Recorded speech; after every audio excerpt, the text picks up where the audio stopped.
Welcome back to Dragonfly Ridge. Today, we're going to build a veranda.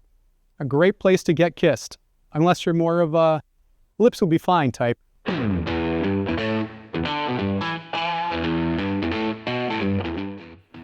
This video is a recap of the build. I didn't film every step, but I'll walk you through all the major parts of the project.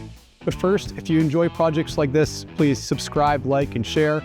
And if you'd like to experience Dragonfly Ridge for yourself, you can book a stay at DragonflyRidge.ca. All right, let's build this thing.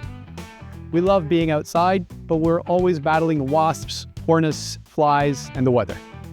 We also love sitting by the fire, but sometimes it's just too cold or rainy. So we wanted a covered outdoor space where we could cuddle up by a fire, entertain friends, and have meals together. We decided to build the veranda off the garage. There was enough room, connects nicely to the new guest house we were planning, and it ties in with the existing clubhouse.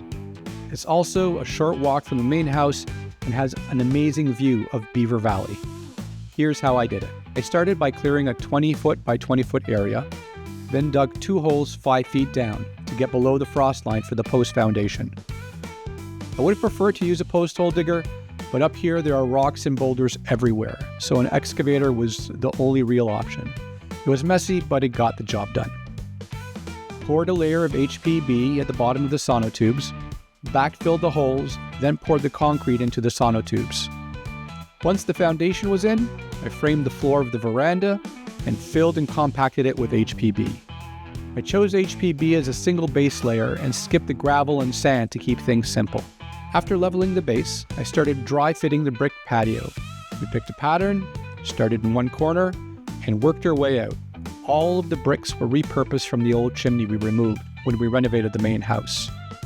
They'd been stacked neatly for years, and I was really happy to finally put them to use. Once the patio was finished, it was time to put up the roof. We set up 2 6x6 pressure-treated posts on the footings and spanned a double laminated 2x12x20 LVL beam across them. The tops of the posts were notched so the LVL sat flush and could be securely fastened from the sides. From there, we installed the roof joists, 4 feet on center, using the same 2x12 LVL material. Once all the joists were up, we attached pressure-treated 2x4 purlins perpendicular to them every 2 feet. These formed the support grid for the galvanized roofing. The next stage was framing for the screens and door, doing the landscaping, and then adding all the finishing touches. I used 2x4 pressure-treated lumber to frame the room. I etched each one so I could spline the mosquito netting right into it. I wanted the sight lines to stay as open as possible, but I also needed solid framing for attaching the vinyl and screening. Each 20-foot span is broken into the 2-foot lower panel and a 5-foot upper panel. On the fireplace wall, I used galvanized steel panels behind the stove for safety and because I like the look. It also ties in nicely with a galvanized ceiling. For insect protection, I picked up large rolls of mosquito netting from Home Depot and ran them across each side, splining them into the lines I cut in earlier. Then I added trim pieces over the netting to secure everything firmly in place.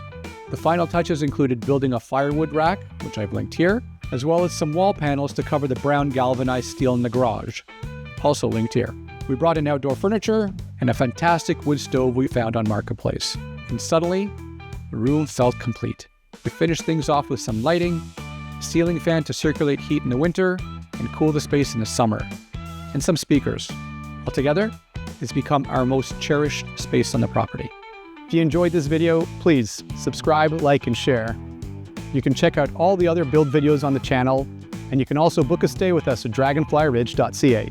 It's the perfect spot for a guy's weekend. Thanks for watching, and we hope to see you soon.